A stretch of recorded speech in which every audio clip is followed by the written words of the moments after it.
740 ग्राम सोना देखकर इन्होंने डिसाइड किया कि सोने को बांट लेते हैं। जो मुख्य आरोपी है, जिसने पूरी प्लानिंग की, जिसने स्कूटी के चाबी को हथियाया, वो लगभग 500 ग्राम के आसपास सोना रखता है, यानी आधा किलो, और दूसरे शख्स को 200 ग्राम के आसपास सोने बांटने की बात हुई। और ये सारी प्लानिंग हुई वाई शेप ब्रिज के नीचे। जो 9 बजे के आसपास अंसारी बिरयानी जो शॉप है उसके आसपास वो खाना खाने के लिए रुका था। करीब 10 मिनट के आसपास वहाँ पे वो रुका और 10 मिनट के बाद स्कूटी में अपना ये पूरा सामान डिग्गी में रख के निकला था। 10 मिनट के बाद वापस आया तो उसकी स्कूटी वहाँ से गायब थी। मुखबिरों ने पुलिस तक ये सूचना पहुंचाई कि 2 शख्स हैं जो सोने का बंटवारा करने का बात कर रहे हैं, सोने का बंटवारा करने का जिक्र कर रहे हैं। पुलिस इस आधार पर वहां से सीसीटीवी फुटेज खंगालते हुए पीछा करती है। फिर जाकर खुलासा होता है कि आखिर किसने चोरी की। नरेश को पकड़ने के बाद चूंकि बहुत सारे फुटेज हम लोगों के पास पहले आ चुके थे, जिसमें वो बाइक से जा रहा था, बाइक पे बैठ के, और ये सब लोग जा रहे थे, तो उसमें ये दूसरा बंदा भी दिख रहा था। तो ये हेलमेट लगाए थे, तो नाम ऐसे पता तो चल नहीं रहा था। फिर दूसरे बंदे के बारे में पता किया तो इसने बताया कि आनंद सोनी है और वो सीहोर गया है। दोस्त दोस्त ना रहा, प्यार प्यार ना रहा, और जिंदगी में अगर ऐसी घटना हो जाए तो फिर किसी पे एतबार ना रहा। ये जो कहानी मैं आपको बताने जा रहा हूं, दरअसल ये 2 पड़ोसियों की है, 2 दोस्तों की है। दुर्ग में एक सुनार दुकान सोनी ज्वेलर्स, और उसके बगल में सोने को गलाने का काम करने वाला उसका दोस्त। अब लाजमी सी बात है, स्वाभाविक सी बात है कि अगल बगल में दुकान है तो दोस्ती तो होगी, मगर कर्जा और पैसे की जरूरत इस कदर इस कहानी को मोड़ देगी, ये ना आपने सोचा था ना हमने। दरअसल 25 तारीख को अंसारी बिरयानी के सामने से एक स्कूटी चोरी होती है। अब चोरी करने के लिए स्कूटी का ताला खोलना जरूरी होता है, मगर ताला खोलने की जरूरत ही नहीं पड़ी, क्योंकि जिसकी स्कूटी थी, जिसकी स्कूटी चोरी हुई, उसने अपना चाबी जो है, गाड़ी की चाबी, वो एक दिन पहले ही वहां पर भूल आया था। कहां पर? सोनी ज्वेलर्स में। और उस चाबी को सोनी ज्वेलर्स वाला अपने पास रख लिया था, क्योंकि पहले से दिमाग में प्लानिंग चल रहा था कि भाई सोने को पार करना है, पैसे को चोरी करना है। अब सोना गलाने का काम है तो स्कूटी में सोने को रख के यहां से वहां लेकर जाया करता था शख्स। एक दिन मौका मिला तो उसका पीछा करते हुए अंसारी बिरयानी तक आए। जैसी वो बिरयानी दुकान के बाहर गाड़ी खड़ा करके अंदर जाता है, गाड़ी की चाबी बड़े प्यार से गाड़ी में लगाकर गाड़ी लेकर फरार हो जाते हैं कि कुछ पैसे मिल जाएंगे। जिसने चोरी की वारदात को अंजाम दिया उसके ऊपर काफी कर्जा था, लगभग 30 लाख के आसपास का कर्जा। अब स्कूटी में कितना सोना होगा इसका अंदाजा नहीं था, मगर सोना जरूर है, इस बात की खबर थी। 2 शख्स ने मिलकर प्लानिंग की सोने की चोरी करने की, और जब सोना उसमें से निकला तो दोनों हक्के बक्के रह गए, दोनों हैरान रह गए, क्योंकि 740 ग्राम सोना, जिसकी कीमत लगभग 49 लाख के आसपास। अब 740 ग्राम सोना देखकर इन्होंने डिसाइड किया कि सोने को बांट लेते हैं। जो मुख्य आरोपी है, जिसने पूरी प्लानिंग की, जिसने स्कूटी के चाबी को हथियाया, वो लगभग 500 ग्राम के आसपास सोना रखता है, यानी आधा किलो, और दूसरे शख्स को 200 ग्राम के आसपास सोने बांटने की बात हुई। और ये सारी प्लानिंग हुई वाई शेप ब्रिज के नीचे। अब चोरी की वारदात को अंजाम करने देने के लिए रेनकोट पहन के गए थे, ताकि कहीं सीसीटीवी फुटेज में ये आ ना जाए। और रेनकोट को कुछ देर जाने के बाद नालों तक में फेंक दिया कि आखिर कौन है वो इस रेनकोट से पता ना चल पाए। मगर पुलिस के हाथ, कानून के हाथ लंबे होते हैं, और ये एक बार फिर से साबित हो गया, क्योंकि जब वाई शेप ब्रिज के नीचे सोने का बंटवारा करने की बात चली तो मुखबिरों ने पुलिस तक ये सूचना पहुंचाई कि 2 शख्स हैं जो सोने का बंटवारा करने का बात कर रहे हैं, सोने का बंटवारा करने का जिक्र कर रहे हैं।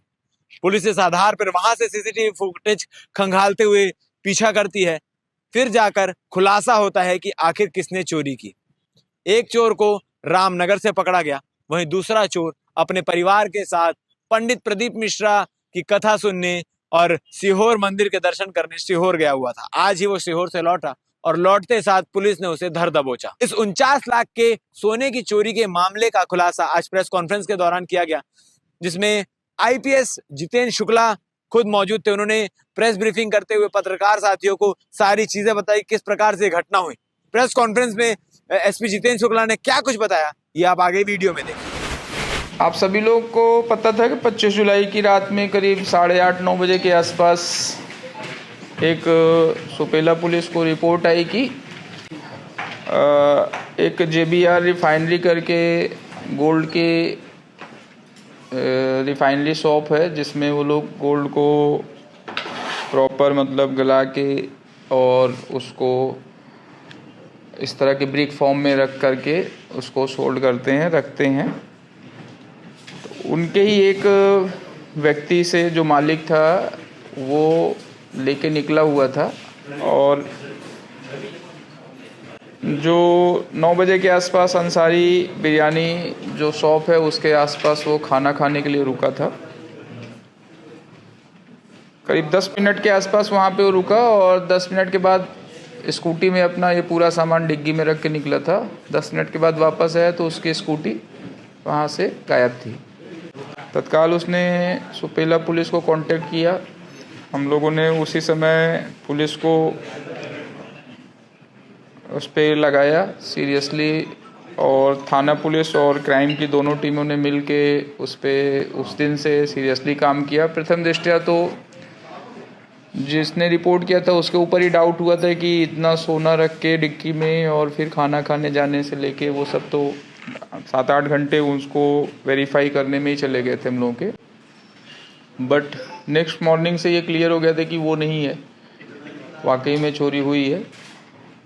तब से हमने उसमें सीरियसली काम किया और कई सारे टेक्निकल इनपुट पे हम लोगों ने काम किया। टेक्निकल डेटा के आधार पे ही हमको मोबाइल का जो मूवमेंट उसका दिखा है। एक बार जहाँ पे शॉप थी वहाँ से उसका नंबर ऑफ होता है, फिर वो नंबर जहाँ पे स्कूटी मिली वहाँ कहीं ऑन होता है। ऐसा टाइप का एक पैटर्न दिखा। नरेश का सर? हाँ, नरेश का। तो उसके बेस पे फिर हमने उसको आइडेंटिफाई करना शुरू किया और कल हमको नरेश को पकड़ने में सफलता मिली थी। नरेश को पकड़ने के बाद चूँकि बहुत सारे फुटेज हम लोगों के पास पहले आ चुके थे जिसमें वो बाइक से जा रहा था, बाइक पे बैठ के, और ये सब लोग जा रहे थे, तो उसमें ये दूसरा बंदा भी दिख रहा था। तो ये हेलमेट लगाए थे तो नाम ऐसे पता तो चल नहीं रहा था। फिर दूसरे बंदे के बारे में पता किया तो इसने बताया कि आनंद सोनी है और वो सीहोर गया है। वहाँ पे सीहोर में शायद सावन में जो शिवलिंग बनाए जाते हैं उसकी पूजा में फैमिली के साथ गया था। तो आज सुबह वो 9 बजे अब जब लौटा है तो उसको भी हमने अरेस्ट किया हुआ है। बाकी चीज़ें भी आपने उनसे पूछी ली कि दोनों के वो सुनारी हैं। सोना को रखा कहाँ था? सोना अपने घर में ही था, अपने घर में ही कपड़ों में लपेट के, कई सारी परतों में लपेट के रखा हुआ था। दोनों के ऊपर मार्केट में देनदारी बहुत सारी थी, उसके प्रेशर में इसने काम किया। नरेश सोनी जो है वो जिनकी शॉप है रिफाइनरी की, उसी के बगल में उसकी भी शॉप है। क्या नाम से? किस नाम से उसकी शॉप? नरेश की सोनी ज्वेलर्स। हाँ। तो उसके नाम से शॉप थी और वो काफ़ी दिन से इनके काम पे नज़र रख रहा था। और इसी दौरान मतलब जो उसकी स्कूटी थी उसकी चाबी भी बीच में उससे चाबी मिसिंग हुई, तो वो चाबी भी स्कूटी की नरेश सोनी के पास थी। वो उसकी शॉप पे छोड़ के आया था तो वो चाबी भी स्कूटी की नरेश के पास मिल गई थी। तो स्कूटी भी ये चोरी नहीं हुई, बेसिकली चोरी तो हुई लेकिन उसी की की से ताला नहीं टूटा है, ये चला के ले गया है। और ये भी हमारी जांच में आया था कि स्कूटी का ताला नहीं टूटा। तो हमको वो भी एक मतलब संदेह था कि मतलब चाबी या तो बनी या तो चाबी पुरानी गायब हुई। तो उसने बताया था कि हमारी एक चाबी पहले गायब हुई, तो उससे भी एक सस्पेक्ट के ऊपर हुआ है। एक को हमने रामनगर से लिया उसके घर से, और दूसरे को आज रेलवे स्टेशन से जब वो उतरा है तो हमने उसको अरेस्ट किया। स्कूटी आवेदक की थी। हमने कल इसीलिए ओपन नहीं किया, डिस्क्लोज नहीं किया था क्योंकि हमको पता था कि वो आज लौटने वाला है, तो इसलिए हमने उसको ओपन नहीं। बाइक जो है, बाइक किसकी? स्कूटी किसके नाम पे है? बाइक आनंद सोनी की। नहीं, बाइक जिससे ये लोग जा रहे थे वो आनंद सोनी की है, जो सेकंड आरोपी है, जिसने इसके साथ मिलके काम किया, जिसको इसने ऑफर किया था कि हम इसमें से 200 ग्राम आपको दे देंगे। क्या कीमत होगी 200 ग्राम? हाँ, दुर्ग में। 14 लाख के। ये नरेश सोनी आकाश को मतलब आधा सोना देने के बाद 200 ग्राम 200 ग्राम 200 ग्राम की बात हुई थी कि उस पे देंगे। तो इन दोनों लोगों को पकड़ा गया है और जितना भी माशरूका था, टोटल जो 740-45 ग्राम बताया गया है, वो पूरा का पूरा जब्त हुआ है। चोरी करने के बाद नेक्स्ट डे नरेश सोनी ने जो पहना हुआ था, जो हेलमेट था, वो सब सारी चीज़ें नाले में फेंकी। और कहाँ पे? दुर्ग नाले में बहुत सारे नाले हैं। हाँ शंकर नाले से। तो उसमें फेंक दिया। तो खैर हमने प्रयास किया उसको ढूंढने ढांढने का, तो वो उसकी जब्ती नहीं हो पाई। तो सबूत मिटाने के भी उसने काफ़ी प्रयास किए, हेलमेट इधर उधर करके, परंतु लास्ट में पकड़ा गया है और पूरा मशरूका जब्त हुआ है। तो दोनों टीमों ने मिलके बहुत अच्छा काम किया है इस पे। और पुरस्कार भी है? हाँ, अभी इनको पुरस्कार घोषित किया जाएगा। नहीं, टोटल कितने का सर? टोटल करीब 48-49 लाख का मतलब सामान है। तो जब स्कूटी गायब हुई सर, तो प्रार्थी आधा 1 घंटे तक किससे बात कर रहा था उस समय? आधे 1 घंटा में किसी से बात ही कर रहा था? अपने मामा से बात कर रहा था। बताया ना। मेन दुकान उसके मामा की मतलब है, वो उसमें सहयोगी है। और जैसे स्कूटी गायब हुई है, वो करीब एक तो थोड़ा घबरा गया था, और घबराया इसलिए हमको भी डाउट हुआ कि मतलब कहीं इसने तो कुछ गड़बड़ नहीं किया है, क्योंकि वो अगले दिन तक काफ़ी प्रेशर में और काफ़ी घबराया हुआ सा था। और उसके अलावा जब वो अपने मामा से बात किया, तो उसके मामा को भी शुरू में डाउट यही था कि शायद लड़के से हो गया, और उसके क्लियर करने में हमको 12-14 घंटे। दिनांक 25 तारीख की दरमियानी रात करीब 9 बजे के आसपास सुकेला थाना क्षेत्र के अंसारी बिरयानी के दुकान के पास से एक स्कूटी गायब हुई थी, जिसमें करीब 50 लाख के सोने का जो ब्रेक्स होते हैं उनके गायब होने की रिपोर्ट दर्ज कराई गई थी। प्रथम दृष्टया वो ऐसा लग रहा था कि कहीं कुछ गड़बड़ है उसमें, बट करीब 12-14 घंटे की उसमें इन्वेस्टिगेशन के बाद ये क्लियर हुआ कि चोरी सिर्फ स्कूटी चोरी नहीं है, किसी ने उसको ध्यान रखकर रेकी करके सोने के ऊपर फोकस किया हुआ है। और उसके बाद से फिर हमने उस पर सीरियसली वर्क किया, और जो भी फुटेज हमको प्राप्त हुए अलग अलग जगहों से उनको, और जो मोबाइल डंप से रिकॉर्ड प्राप्त हुए कि कब जहाँ पे उनकी शॉप है आकाशगंगा के पास में, वहाँ से लेके अंसारी शॉप तक जहाँ पे स्कूटी मिली हमको 2 दिन बाद, वहाँ से लेके कहाँ कहाँ पे कौन कौन से नंबर एक्टिव हुए, बंद हुए, कब वो मूव हो रहे हैं, तीनों जगह को कंपैरेटिवली चार्ट से देख के और फुटेज से मिलान करने के बाद ये क्लियर हुआ कि ये 5-6 नंबर सस्पेक्टेड हैं, जिनके आधार पे हमने कल जाकर नरेश सोनी की आइडेंटिटी पहचान पाए कि वो एक प्राइम सस्पेक्ट है। और उसके घर पे जब हमने छापा मारा, उसको उठा के ले आए, उससे थोड़ा सख्ती से पूछताछ की, तो उसने सारी घटना को, और हमने उसको सस्पेक्ट पे उठाया था,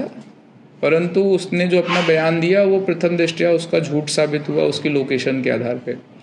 जैसे जब उस दुकान के आसपास उसका फ़ोन ऑफ हुआ है, तो उसने बताया कि हम थे नहीं, लेकिन मोबाइल लोकेशंस उसकी झूठ को बता रही थी। तो उसके बेस पे हमने उसके फिर सख्ती से जब उसको उसका रिकॉर्ड दिखाया, तो उसने वो टूट गया, और फिर उसने एक्सेप्ट किया कि उसने वो चोरी की है, और फिर उससे हमने वो जब्ती की।